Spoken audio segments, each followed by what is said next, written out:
call for a general strike on January 23rd in that state. All this and more on today's Majority Report.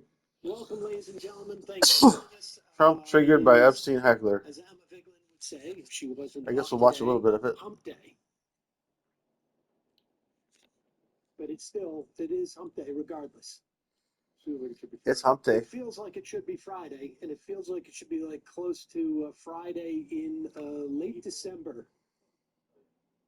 of 2026. Nonetheless, we're here. Thanks for joining us. We're back. Let's go.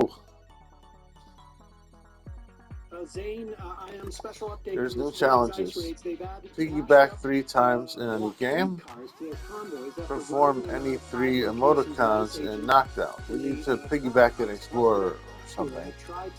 Qualify from any level in Explorer. Perfect. Alright, so we will piggyback an Explorer while qualifying for any level. And run 7,500 meters in any game. That will be Explorer as well. Seen the rate in which this is increasing. We will talk about this is going to be a chore. Let's get to it. But you should know, one of the reasons why we're talking to it's regular practice around here on Wednesdays to be talking to union folk, labor folk, people involved in organizing or striking or whatnot. But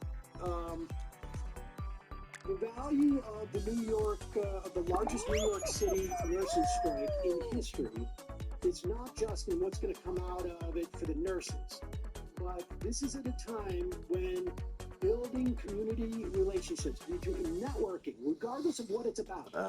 Right, so you got to piggyback, walk around a lot, and that's it. And qualify for a level. Apartment building, get to know your neighbors. Find a problem. This looks like a really cool level. Look at that. Looks awesome. There's too much clanging on the pipes, even if it's something you don't think that you're going to be able to fix, because it's important that you know their names and they know your name. Whoa. You have a sense of what's going on in their lives. They have a sense of what's going on in your lives to some point, because down the road, we're watching this right now in Minnesota. The ability to react to what's going on there is a direct function in what kind of relationships people have in their neighborhoods, what kind of relationships people have in their community, etc. So, they're coming to a... Ooh, I could have slid down here after going up there.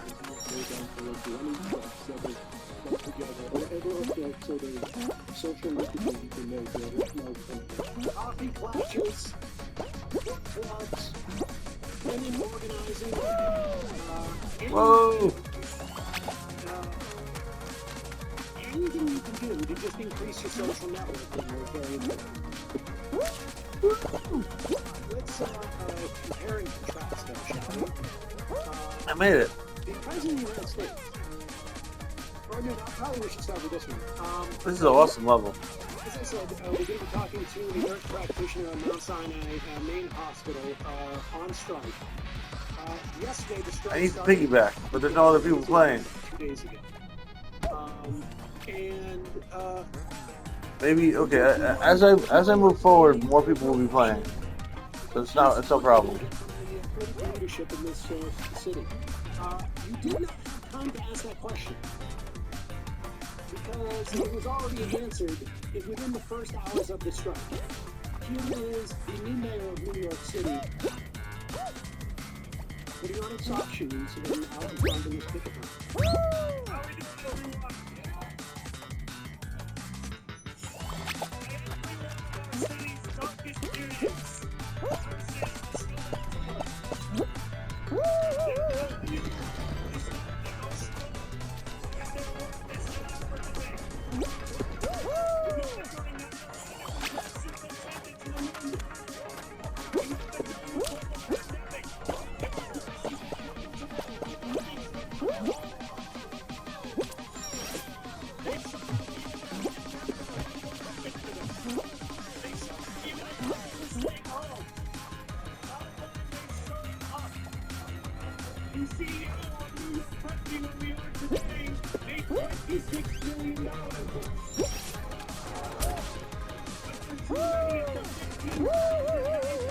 Whoa!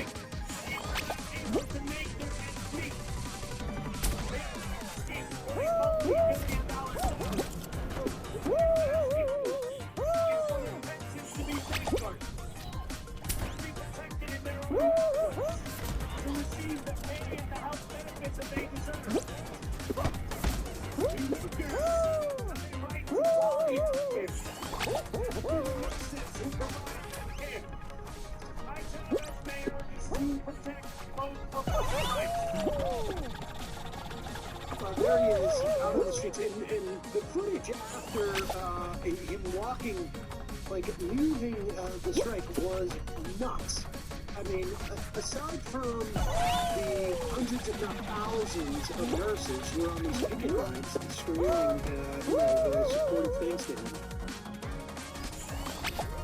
people are getting out of their cars. People who their windows, waving. He's having to walk through the traffic because they can't. They're just gonna get. He's not gonna be able to move 3 feet on the sidewalk because people are so excited about this. Well, that's an interesting point. You bring up because Donald Trump also amongst the people. He visited a Ford plant. Where was this? In Detroit. He's traveling. I don't know if he's traveling around with Tony Dokapol, because Tony Dokapol really wants to see all the, they've committed to, they're not going to just do the elites. They're going to talk to real people, although he's talked to almost exclusively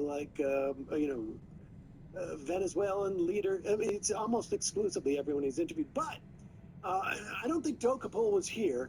Donald Trump was touring the plant, and bless his heart, he was willing to be within 30 or 40 feet of the unwashed, the people who work in the plant, and they were down in the what was it they called it, like wearing Shakespeare? Vulcan Explorer.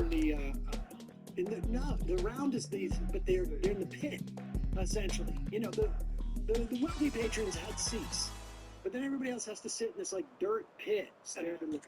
Exactly. And so everybody's there, and he's walking across. It's a very serene thing. And then, of course, the problem is that he's getting booed and heckled by the workers because they realize he's a douche. And one of them had the audacity, simply because he has done everything in his power as President of the United States to protect the legacy of one of the most infamous child predators and child sex traffickers, Jeffrey Epstein. One of the workers had the audacity to call him a pedophile protector. Accurate? I don't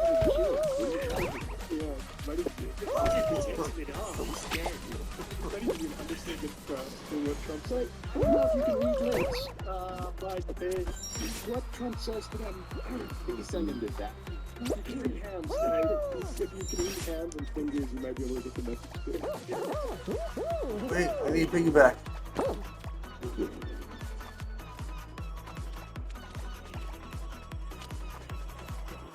Run, piggy. Well, so, keep this up just so we can go into slow-mo here. So, pedophile protector points to the guy. F you, and then... This is fun. He didn't get it. I should do this more often. Even though I'm not getting my steps in, I don't think. Hopefully it still counts. Probably not, though. I'm not walking. And there's nothing to be made from that. But Donald Trump, I don't know. It feels a little defensive. I think the whole populist, pro-worker, right Republican Party I might... need to piggyback 3 more times. Really? So much fun while they were here.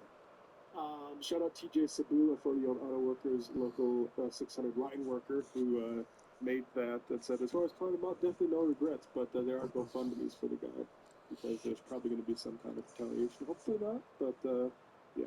Hey folks, don't forget to hit the subscribe button and check out our daily show. We do it every day at 12 p.m. Eastern for about 2.5 hours. We even take phone calls. You should check that out. Yes, I should check that out.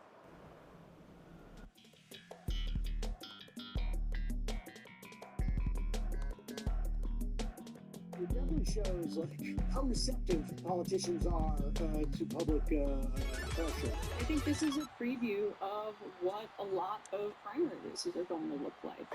This is Nancy Pelosi's seat. She's retiring. And There's no people here. her handpicked 1670. Her handpicked candidate. Eventually, I'll get to an area that has like lots of people. If I keep playing long enough. It's kind of early in the morning in the East Coast now. I kind of messed up. I should have went. For these levels, I should just do automatic. So I figured there would be some competitive levels where I'll win. So I'll be like one of the only people playing. Pelosi handpicked by the state senator, endorsed by her. He had previously, been very much supportive of the Israeli government. Just to give people a sense of what his positions have been since October 7th, he opposed San Francisco ceasefire resolution. He visited Israel on a state lobbying trip last year. You can see him photographed with the president of Israel. He was against BDS, but most notably, he lobbied to get the Sonoma State University president, Mike Lee, put on leave because Mike Lee, not this senator, the president of this California University, decided to listen to Students for Justice in Palestine and struck a deal with them because they were demanding that the school divest from the genocide in the state of Israel. And he was a part of the pressure campaign to get that guy put on leave. So just to give you a sense of where Scott Wiener's politics have been for the last 2+ years of genocide. Which officially protected him. Now, this is from January 8th. This is a campaign event. You will see 3 candidates up here. Scott Wiener is in the middle. You have a Sykot on the left, and then Connie Chan, who I'm less familiar with, another candidate in this race on the right. Looks like I know what This question is asked: do you think Israel is committing Again? genocide? There's a couple of questions. This is a question before, I think. Yeah. Oh, okay, sorry. And okay. So this is right. So you'll hear the question. Here it goes. Is Israel committing genocide? Go back to That's the start of the book. It is? Okay. Is Israel committing genocide in Gaza?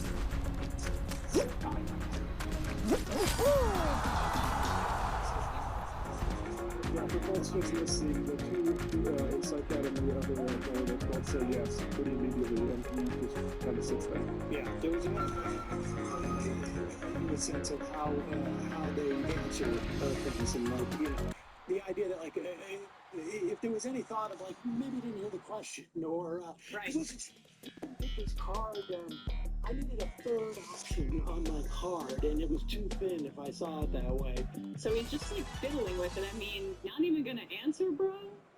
And here he is. Then, what is it? 5 days later. Yeah, 3 days. Either way, less than a week. To be fair, they're on the West Coast, so dawn lights a little later than it does on the East Coast. But here he is. On second thought. For those of you who saw the debate session last week, I want to clarify that I do believe Israel has committed genocide in Gaza, and I want to explain why I hesitated at the debate. For the past 2 years... Pause it for a second. I just also want to make it clear that is not... hesitate doesn't mean what he thinks it does. Right. It took me a second, and then I held it up. That's when you hesitate. But when you never hold it up, that's not hesitating. Neglecting to. That is, I didn't register this bill. The debate. For the past 2 years, I have harshly opposed Israel's escalations in Gaza, and I've used phrases like total and catastrophic levels of death and moral gain. But but I haven't used the word genocide, and I want to explain why. As a Jew, I am deeply aware that the word genocide was created in the wake of the Holocaust, which was the industrial extermination of 6 million Jews. For many Jews, associating the word genocide with the Jewish state of Israel is deeply painful and frankly traumatic. But despite that pain and that trauma, we all have eyes, and we see the absolute devastation and catastrophic death toll in Gaza inflicted by the Israeli government. And we all have ears, and we hear the genocidal statements by certain senior members of the Israeli government. Yeah, so, you know, there's a lot of hair splitting going on. Certain members of the Israeli government. Yeah, some of the most powerful ones, like the Prime Minister, and also the guy who's in charge of the interior and in charge of all of the West Bank, and the guy who's in charge of all the money, the finance guy. A certain one. Oh, yeah, the president. He's a figure. He doesn't know us. The Israeli government has tried to destroy Gaza and to push Palestinians out, and that qualifies as genocide. Well, here's the thing. There's actually scholars on this. Israeli scholars, non-Israeli scholars, who have said it's been a genocide for an extended period of time, and defined by acts of genocide that are committed. And yes, it is a real bummer to be associated with that. It sucks. It almost makes it more important in some ways to speak out about it. And Raphael Lemkin, who coined the term genocide, he was Jewish, and it was in the wake of the Holocaust, but also the Armenian genocide, and he wanted to prevent future Hitlers, broadly speaking. Like, the idea that he would have isolated it to just the Shoah is a misuse of that concept. And I guess he did an interview with The Atlantic that was published today, and I'm not necessarily sure if this statement had come out at the time, but he was asked about his non-answer at the very least. I need that. He said, this is Oh no. he, referring to Peter, links these purity tests to medieval tropes that define good Jews as those who quietly obeyed the authorities and bad Jews as those who were too open about their identity. Today he sees Jews being pushed in progressive circles based on similar judgments. If part of your Jewishness is, that you support the homes of the Jews in the form of one half of all Jews on the planet, then it makes you a bad Jew. If you're not willing to use the exact language that we want you to use, then you're a bad Jew. Which is incredible because he's flipping the reality on its head. Jews who have spoken out against this genocide have been excommunicated by their communities, by Jewish institutions, blacklisted. Alright, I'm good. I got my 3 piggybacks in now. All of this stuff. It's the exact opposite of the reality. I'll tell you something. I can tell you which direction the texts have gone in the context of my family. Yeah. And, now, granted, I'm here on my show, so I have my platform. But to the extent that there has been any of that in my circles, it has come absolutely in another direction. And it is extremely pointed and not as academic as he makes it sound that he's been excommunicated. He's basically saying that, I need to be like one of those capos. But apparently, he spoke a little too soon with that Atlantic interview. Do you think this video is going to help him in any way? Right. Did he hit stop recording and go, that should fit? Yeah, who's this headed for? But that's really where we already starts this. That is what is important about this story is obviously it's a very deep, a very blue district, San Francisco. But there are other really blue districts around the country, and this is not just going to be limited to blue districts. You have moderate candidates swearing off APAC money. That's the fourth. And imagine the pushback. Do this in many days. Yep. Did it, guys. You did the piggyback. You ran around a lot.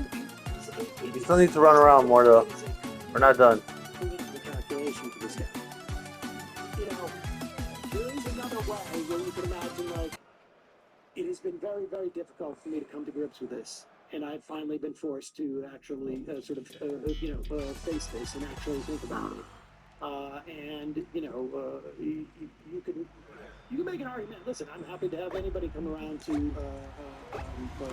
correct perspective on things. And you can say, like, you know, and there's a whole long story you could tell. Yeah. He didn't do that. Now, he sort of like parsed and was very careful with his words and made it seem like there were real problems with Netanyahu administration and some very few, I would call them backbenchers, but, you know, and so he's trying to dance around it.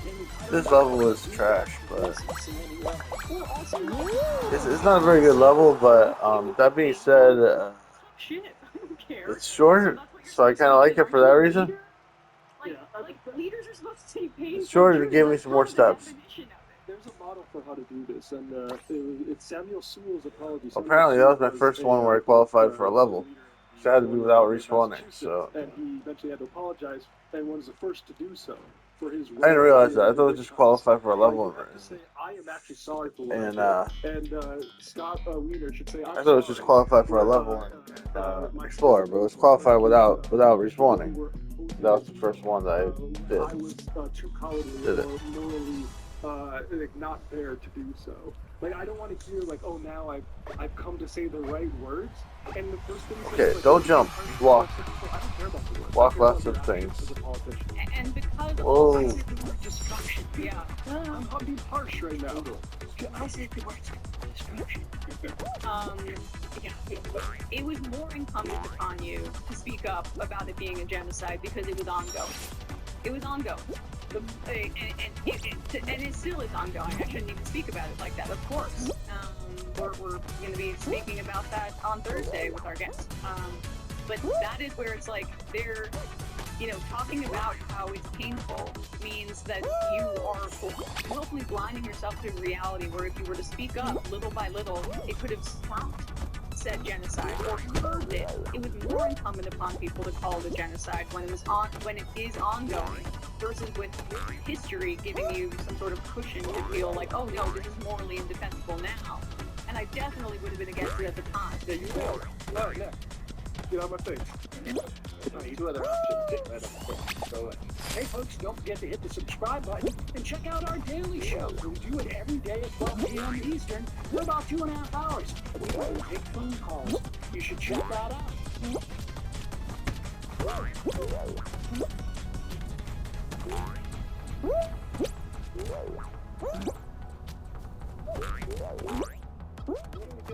Well, Tim Pool. Tim Pool, Venezuela. Okay, let me guess. I have not seen this clip. And I don't even know. Let me see what number. Oh, why? Okay, I need to jump here. He's talking about Venezuela. He's going to take absolutely no position. If I don't jump, I'll never get through. Because he's against the foreign intervention. However, I'm sure he's talking about you guys did a great job. Close? Yeah, he's talking about Venezuela and Dan Bongino, and you're probably right on both of those. Okay, let's hear this. Because you know, Tim has some very deeply held principles. I think I made it there, but I'm not sure. That sometimes he doesn't want anybody to be able to see them. Like once you get that deep, things get dark and murky. What's this? By the way. Matt, It slows down. It's like I'm not watching that. 2.5. Tim Pool on 2.5. Damn. There are some people who are like, Trump can do no wrong. There are some people saying Trump has betrayed us. I don't live in either of these camps. Trump has always been doing things wrong. He's just better than the rest. Venezuela is, and look, I'm going to be serious with you guys. I understand. Look, someone commented on a video back in like 2017 calling me a milquetoast fence sitter. I thought it was hilarious, so I took that comment and I put it in the shot. I said, look at me, I'm a milquetoast fence sitter. In this regard, pause it for 1 second. Wait a second. Shout out to Tim That's Von not, Toast. no, somebody didn't put it in the comments, right? I mean, Tim Von Toast made a whole video back in 2017. I recommend people watch it. There's actually only, maybe it was re-uploaded, but I think 2022 here uploaded Tim Pool Fence Sitter. I just had to stay here by myself for 3 minutes. I guess it was for the best. I mean, this is a general question. Doesn't have anything to do with Tim Pool per se. I should have jumped in the Do you lava faster. remember So I think I haven't quite gotten all the steps in that I need. against you 9 years ago in a comment section? Can you remember any specific criticism that was lodged against you? In it? Like, I feel like my kid could go on a half-hour rant about how I was a horrible person. And if it was 9 years ago, I still wouldn't have it etched in my head that it comes up as soon as I start talking about something. It seems that he's a little sensitive about the idea that he's a fence sitter, and the way that he's going to deal with it is by saying, I want you to know, you're probably going to think I'm a fence sitter, but I'm not a fence sitter. Now, watch me sit on this fence. Comment. Put it in the shot. Now look at me, I'm the milquetoast. In this regard, I'm going to push back and say, no jokes this time. I am not milquetoast fence sitting on this issue. I am standing firmly with Dan and Cash and Trump. I think Trump does a lot of things wrong. I'm not a fan of the regime change operation. It may become a war, but I voted for the man because I expected things. And I think he's given us what I would call now a C+ presidency. And you may say, just C+ though? I gave a B- before. Venezuela thing is sour to me. But I'm not a blind. It's just like amazing for him to. He's saying he's supporting Gino and Donald Trump on the Epstein file. Yep. We just found out that they've only released 1% of the files. They are illegally. Yeah, but Emma, you're not in that office. You don't know all the stuff that they have to deal with. But like, he's just such a dumbass that like the more fruitful way to defend Donald Trump is the one he's not using, which is the saying like. The better line of attack for his, stupid kind of brand of politics would have been, or not attack, or defense of Trump would be like, this is not a regime change war. We just took out a bad guy. But I'm really upset about the Epstein files because that's a clear cover-up. He does the reverse. It's I can't even tell where he's going. It's like almost like slalom what he does. He just like dances on either side of every other sentence. Yeah. Grade is a Oh, you might think I was a C grade, but I did give him a C+. B grade. It wasn't a B-. No, back to the C grade. No, B- and C+ are right in the Yes, exactly. I think he's given us what I would call now a C+ presidency. And you may say, just C+ then? Well, I gave a B- before. The Venezuela thing is sour to me. But I'm not a blind moron. I understand there are things out of our control. I run a business. Sometimes you have no good options. Sometimes you can only choose the least important. Yeah, running a business? Yes, I run a business, and sometimes you get like millions of dollars from a secret Russian cutout, and you end up building a gorgeous skate park arena for yourself that no one else will skateboard And with you. sometimes a woman doesn't notice it, and it makes you really upset. And then, and you get the custom pool table, and then you realize, wait, this guy's just gotten, all the people got arrested, and nobody's giving me any more money, and then you're hung out to dry. But aside from that, I don't know where he's going with this no good options, but if he's saying that we had no good options in terms of Venezuela, we actually did have a great option, which was not doing anything. Not doing this. Because had we not done anything, the only difference would be that certain oil companies would not be making a ton of money. And by oil companies, I mean it's really just a handful of people who Right. would be making money. But he did the same thing in the Candace Owens rant, where he interjects something about his finances. Remember, he said, "How am I ever going to sell this property?" Right, yeah. I just preoccupied. It seems like it might be all about money for you, and you're not really about telling the truth to people. I don't know. Well, it's also about facing. I don't know. Blind moron.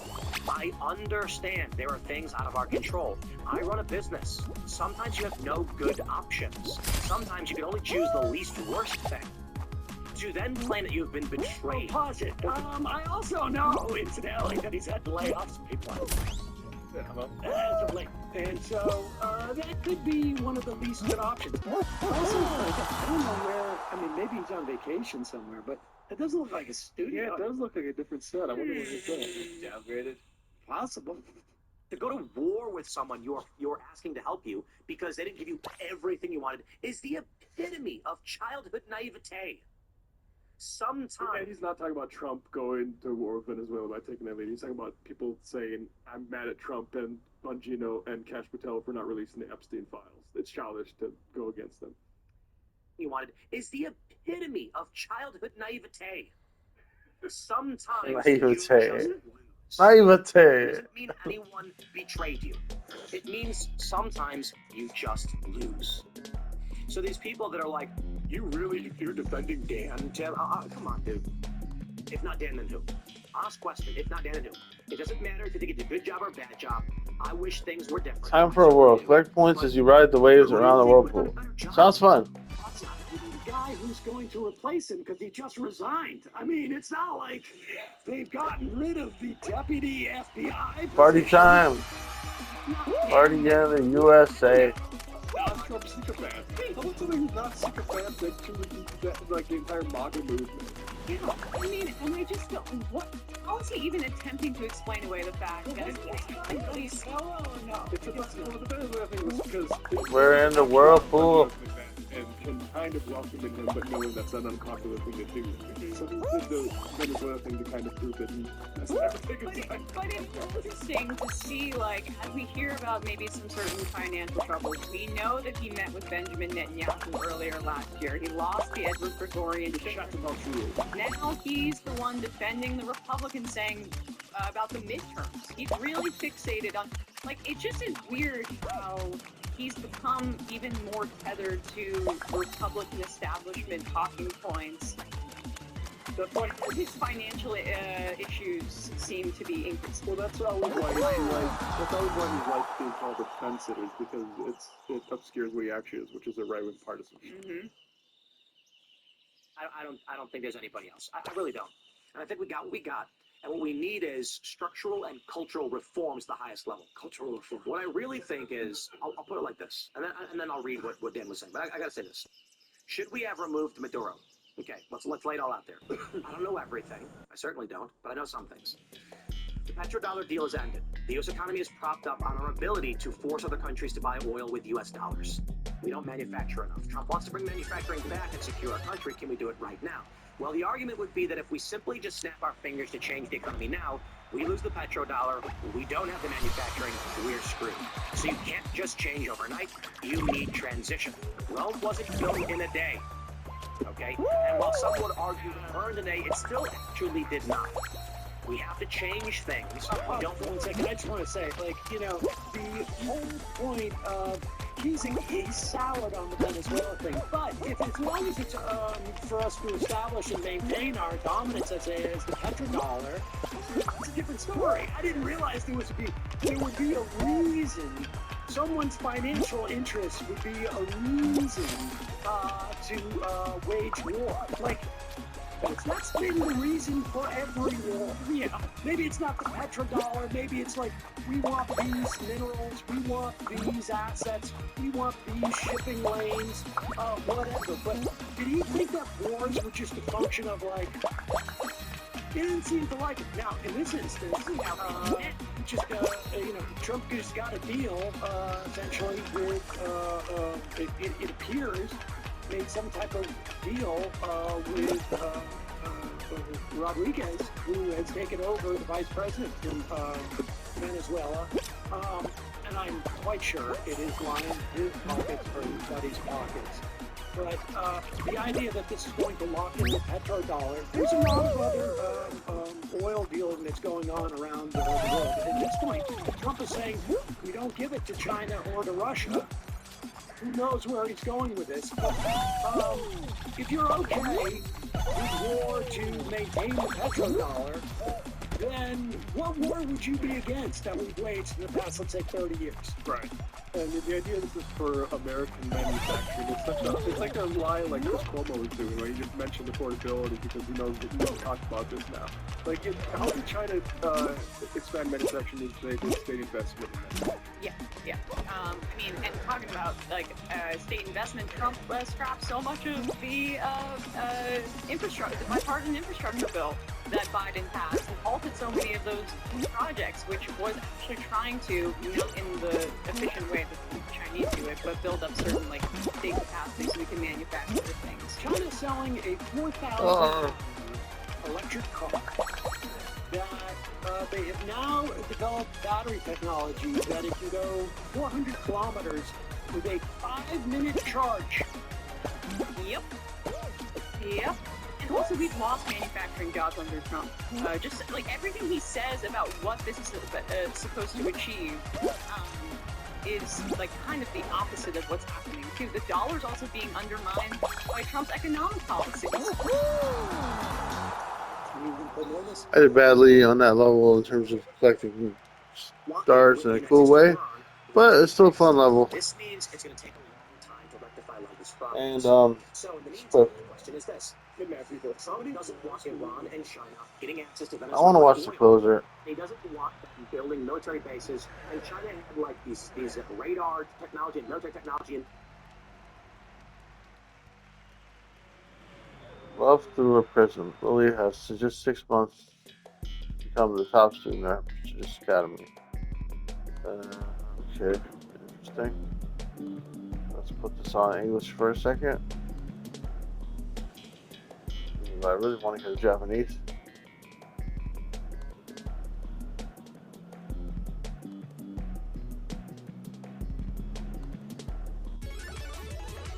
Early 20th century.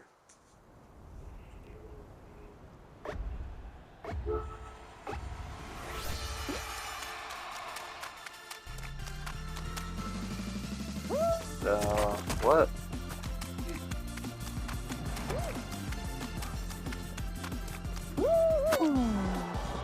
Oh!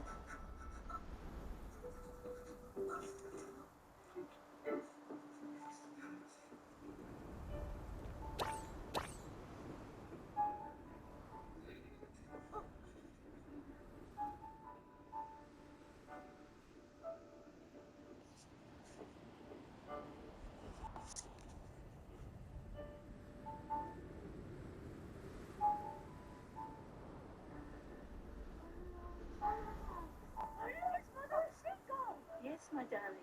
We must be very close to that.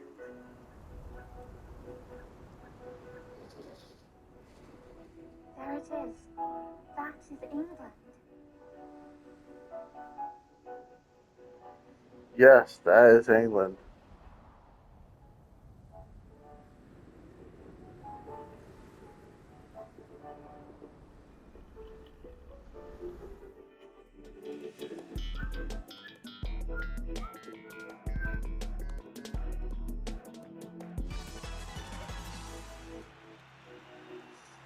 Nice to see you, young man.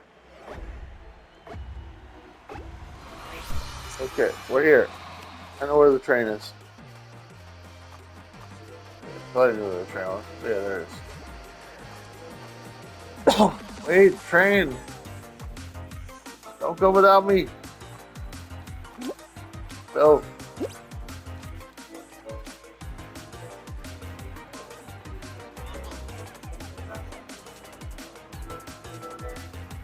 I've never done this before.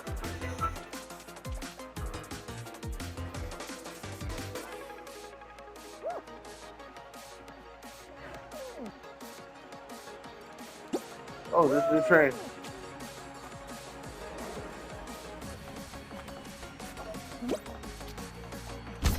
Eat me up, Scotty.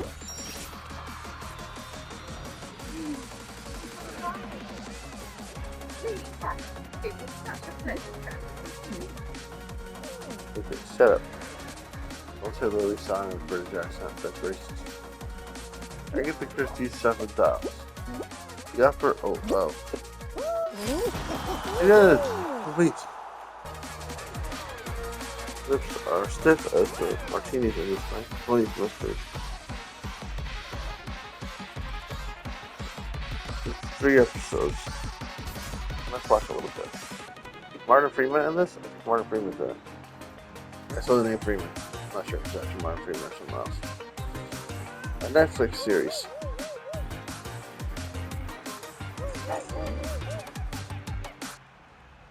Agatha Christie.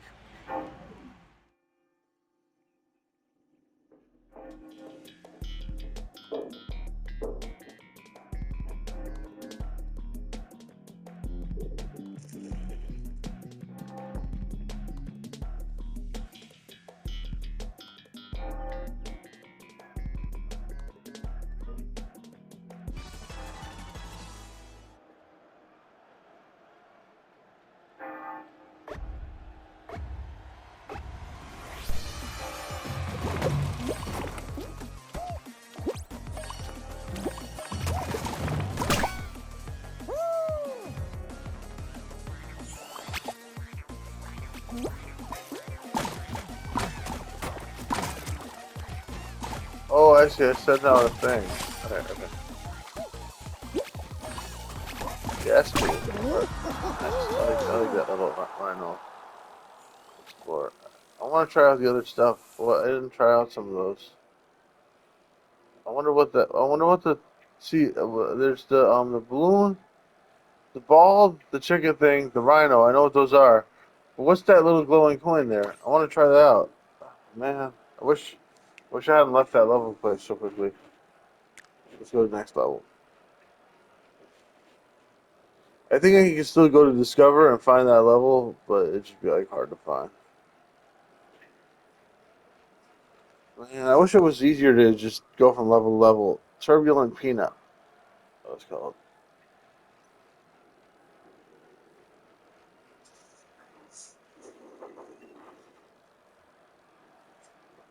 I think I should stop playing.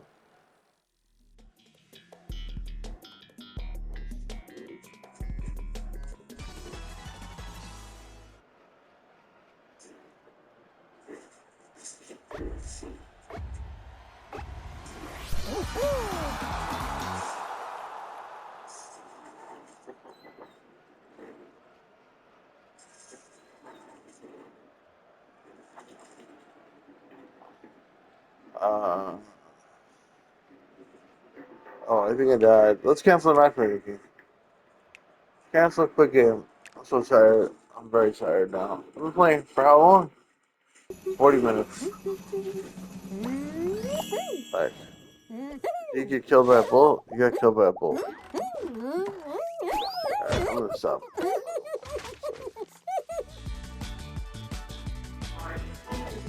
Yeah, this does have Martin Freeman in it. That's neat. Hello, bundle. If you want to watch this, it looks good. I want to watch the closer right now.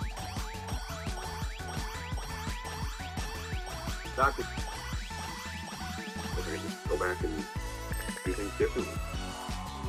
186 pounds. Pretty sure I got the multiplier in there, kid.